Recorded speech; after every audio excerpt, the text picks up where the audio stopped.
నమస్తే. శ్రీ గురుభ్యో నమః. శ్రీమాత్రే నమః. ఆదిత్యాయ చ సోమాయ మంగళాయ బుధాయ గురు శుక్ర శనిభ్యే రాహవే కేతవే నమః. ప్రేక్షకులందరికీ నమస్కారం. ప్రతి మాసం లాగానే మాస ఫలితాల్లో ముఖ్యంగా మే నెల 2026 గాను మాస ఫలితాలని చూద్దాం. ఈ మాస ఫలితాల్లో అసలు ముందుగా గ్రహస్థితి ఎలా ఉంది, మే నెలకు ఉండేటువంటి ప్రత్యేకత ఏంటి అని ఆలోచిస్తే కనుక, మే నెలలో ముఖ్యంగా మే నెల ఎప్పుడు ప్రారంభమవుతుంది అంటే, ఈసారి వైశాఖ పౌర్ణమి నుండి జ్యేష్ఠ పౌర్ణమి మధ్యలో ఉండేటువంటి కాలం మే నెలగా వస్తుంది. ఇది ఒక విశేషమైతే, ఇక రెండవది ఇందులో కత్తెర్లు అంటాం కదా, ఆ కార్తీ రావడం అంటే సూర్యుడు కృత్తికా నక్షత్రంతో కలిసి ఉండడం అనేటువంటిది. ఇది ముఖ్యంగా కత్తెర్లు అని ఎందుకు చెప్పుకోవాలి అంటే, ఈ సమయంలో చేయవలసినటువంటి శుభకార్యాలు చాలా వరకు చేయకుండా ఉండడం అనేటువంటిది చేస్తుంటాం కాబట్టి ఈ మాసంలో ఇది ఉంటుంది. అంతేకాకుండా మనకు ముఖ్యమైనటువంటిది హనుమత్ జయంతి, అంటే 2 సార్లు చేస్తూ ఉంటారు. ఏప్రిల్ మాసంలో చేసేటువంటిది అయితే మనకి విజయయాత్ర కింద, మే మాసంలో వచ్చేటువంటి అది హనుమత్ జయంతి కింద మనం చెప్పుకుంటూ ఉంటాం. సో ఈ ప్రత్యేకలతో మొదలయ్యేటువంటి ఈ మాసంలో మరి గ్రహస్థితి ఎలా ఉందో చూద్దాం. గ్రహస్థితి ముఖ్యంగా పెద్ద గ్రహాలు ఎలాగో అదే స్థితిలో ఉన్నాయి, కానీ మారేటువంటి గ్రహాలు కనుక మనం చూసినట్లయితే కుజుడు మనకి మారుతున్నటువంటి సమయం 11వ తారీఖు కుజుడు మారుతాడు. ఇక రవి బుధులిద్దరూ కూడా మనకి 15వ తారీఖు మార్పు కనబడుతుంది.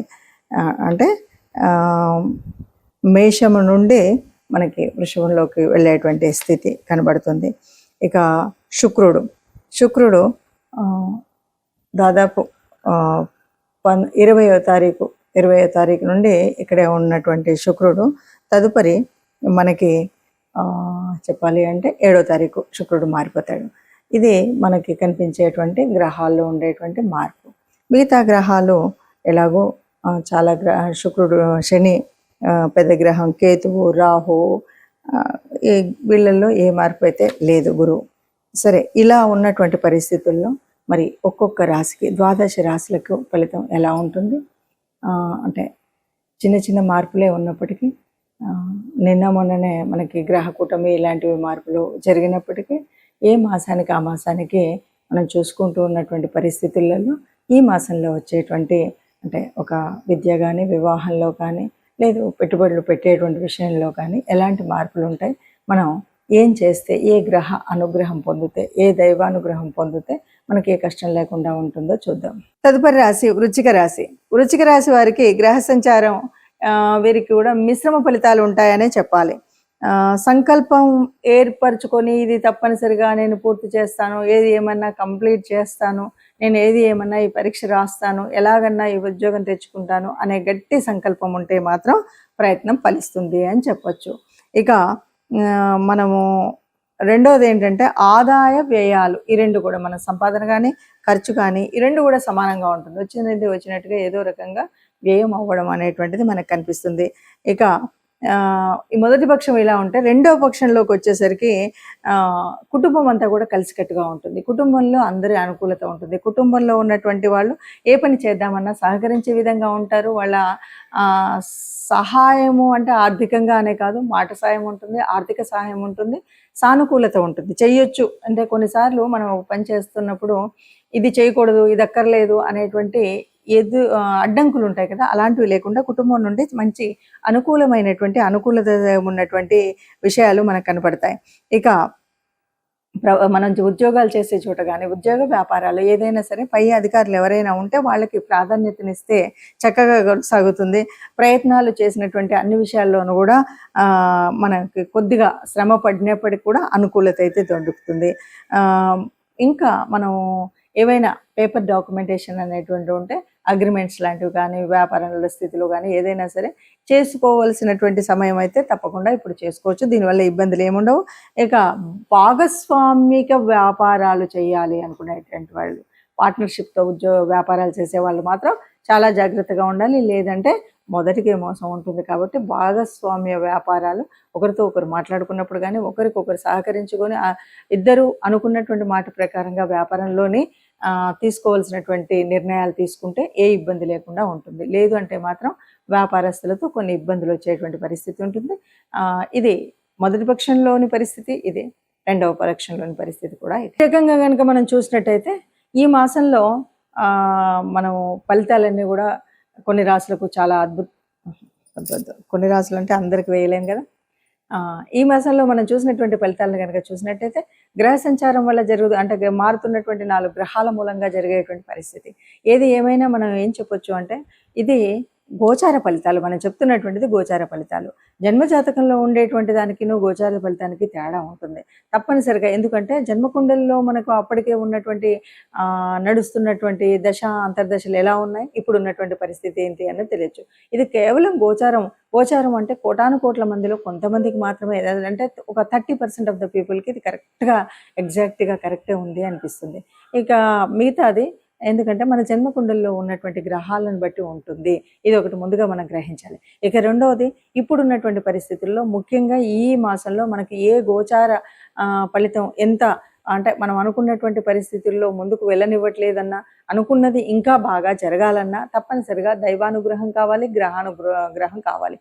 అయితే ఈ మాసంలో మనకి హనుమత్ జయంతి ఉంది కాబట్టి ఈ మాసం అంతా కూడా రాముణ్ణి పూజించడం కానీ, హనుమంతుడిని ప్రార్థించడం కానీ, ఎందుకంటే హనుమంతుడిని హనుమత్ చాలీసా చదవడం కానీ ఇలాంటివి కనుక చేసినట్టయితే తప్పకుండా రాముల వారి కృప ఉంటుంది అని చెప్పొచ్చు.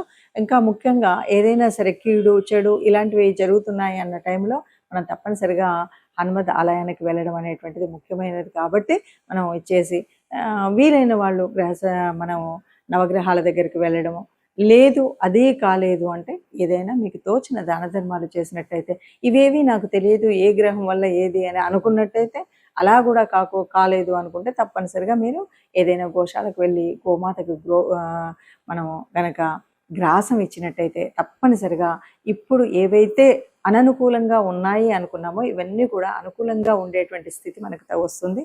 అందరూ హాయిగా ఆనందంగా ఉంటారు. ఇవి పెద్దగా భయపెట్టేటువంటి పరిస్థితి ఏం కాదు. మాసంలో చిన్న చిన్న మార్పులు జరుగుతాయి. ఆ చిన్న చిన్న వ్యత్యాసాలు కనబడుతూనే ఉంటాయి. మనం పట్టించుకున్నట్టయితే అంతగా ఉండదు. ఆత్మ నిగ్రహం ఉండాలి. అట్లాగే ఆత్మబలంతో సాగితే ఎంతటి మొండి పనైనా మనం పూర్తి చేసుకోగలుగుతామని తెలియజేస్తూ, మనకి మే మాసంలో వచ్చేటువంటి పండగ ముఖ్యమైనటువంటిది, అందరికీ ఇష్టమైనటువంటిది, ముఖ్యంగా యువతకి చాలా ఇష్టమైనటువంటి పండగ హనుమత్ జయంతి వస్తుంది. చాలామంది అడుగుతూ ఉంటారు, హనుమత్ జయంతి మొన్ననే కదండి చేసుకున్నాము, మళ్ళీ ఇప్పుడు ఏంటి అని. ఇక్కడ మనకు కనిపించేటువంటిది ఏంటి అంటే ఒక ఉత్సవం. మొట్టమొదటిగా వచ్చేటువంటి దాన్ని హనుమత్ విజయ యాత్రగా చెప్పుకుంటాం. రెండవది హనుమత్ జయంతి. హనుమంతుడు పుట్టడము అంటే ఈ లోకాలన్నింటినీ కాపాడడం అనే చెప్పాలి. హనుమత్ జయంతిని మనం అంత విజయోత్సవంగా విజయయాత్రలు చేసుకుంటూ చక్కగా ఎటు చూసినా కూడా కాషాయ వర్ణాలతో హనుమత్ ధ్వజాలతో అందరూ కూడా ఆనందంగా ఎందుకు తిరుగుతారంటే, ఆనాడు రామాయణ కాలం నాడు మరి రాముడి జయానికి మూల కారణమైనటువంటి వాడు. అలాగే ఇప్పటికీ అప్పటికి ఎప్పటికి కూడా ఒక తేజస్సు కానీ, ఒక చైతన్యం అంటే ఎలా ఉండాలి, ఒక దాసతత్వం అంటే ఎలా ఉండాలి, ఒక స్నేహం అంటే ఎలా ఉండాలి, విజ్ఞానంలో నవవ్యాకరణం తెలిసినటువంటి వాడు అంటే ఎలా ఉండాలి, ఒక కార్యశూరత్వంలో ఎలాంటి స్థితి ప్రజ్ఞత ఉండాలి, కార్యాన్ని సాధించుకురావడంలో ఎలా ఉండాలి, ఇవన్నీ మనకు చెప్పేటువంటి వారు హనుమంతుల వారు. అందువల్ల హనుమత్ జయంతి మనందరికి కూడా ఎప్పటికీ చైతన్యాన్ని అందించేటువంటిది.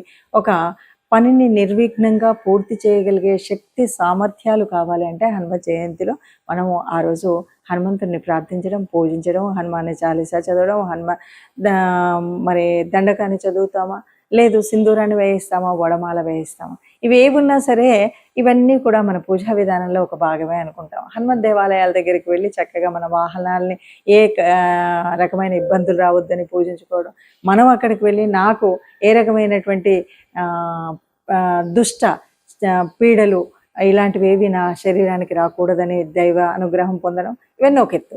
ఇవి కాకుండా మనం హనుమంతుడి నుండి నేర్చుకోవాల్సినటువంటిది ఏమిటి అంటే, ఎంతటి వాడైనా సరే ఎక్కడ ఎదగాలో ఎక్కడ ఒదగాలో ఇది తెలిసినటువంటి వాడు హనుమంతుడు. ఎక్కడ స్నేహాన్ని ఎలా చేయాలో, ఎవరితో ఎలా మాట్లాడాలో, అంటే నవవ్యాకరణ పండితులు అలాగే గురువు దగ్గర ఎట్లా ఉండాలో, మరి ఆయనకు సాక్షాత్తు సూర్యభగవాన్ని గురువుగా తాను రిక్వెస్ట్ చేసిండనే చెప్పాలి అంటే. ఎందుకంటే సూర్యభగవానుడు నిరంతరం చలిస్తూ ఉండేటువంటి ఆయన దగ్గరికి తనతో పాటు తిరుగుతూ నవవ్యాకరణాలను నేర్చుకున్నటువంటి మహాపండితుడు. కాబట్టి విద్యార్థి లోకానికి ఎప్పటికి కూడా మనం ఏదైనా జ్ఞానం నేర్చుకోవాలంటే ఎలా ఉండాలి, ఎంత నిరంతర ప్రయత్నం ఎలా ఉండాలి, ఇవన్నీ విషయాలు చెప్పేటువంటిది అది. అంతేకాదు ఒక కార్యాన్ని సాధించాలి అంటే కేవలం రామనామంతో నేను ఏదైనా చేయగలుగుతాను అనేటువంటి సంకల్పంతో గట్టిగా ఉండి అన్నీ రాముడే చేస్తున్నాడు అని చెప్పేటువంటి వాడు. అలాగే లంకకు వెళ్ళినప్పుడు ఏం చేస్తాడు, అక్కడ ఉన్నటువంటి తన బల ప్రదర్శన జరిగిన తర్వాత రావణాసురుడు అడిగినప్పుడు తన బలం ఏంటి, నువ్వు ఇంత బలవంతుడు ఎక్కడి నుండి వచ్చావు ఏంటి అంటే, నేను చాలా ఆ రామయ్య దగ్గర ఉన్నటువంటి అంతమంది సైన్యంలో అతి బలహీనుని నేనే అని చెప్తాడు. ఇది కార్యశూరత్వం అంటే ఒదిగి ఉండడం అనేటువంటి తత్వం. ఎక్కడ చూసినా కూడా నేను బలవంతుడిని అనేటువంటి గర్వం కాకుండా నేను అందరిలో ఒకవాడిని, నేను సేవ చేయగలిగినటువంటి వాడిని, నేను సహాయం చేయగలిగినటువంటి వాడిని, నాకు అధికారం అక్కర్లేదు అన్నటువంటి వాడే. అందుకే కదా సుగ్రీవుడి తనకు ఒక రాజ్యాన్ని ఉండగలిగినటువంటి అయినప్పటికీ కూడా సుగ్రీవుడి దగ్గర మంత్రిగా పనిచేసినటువంటి వాడు. ఆ మంత్రిత్వం రాజుకి ఆ రాజ్యం లేని రోజు కూడా మంత్రిగా తన దగ్గరే ఉండిపోవడం, ఇది గొప్పనైనటువంటి లక్షణం. అలాగే ఏ కార్యం చేయాలన్నా అంటే లంకాన్వేషణలో సీతాన్వేషణలో లంకకు వెళ్ళేటప్పుడు ఎన్నో అడ్డంకులు ఉన్నాయి. ఎక్కడికక్కడ ఎదిగినప్పుడు ఎదిగాడు, ఒదిగినప్పుడు ఒదిగాడు.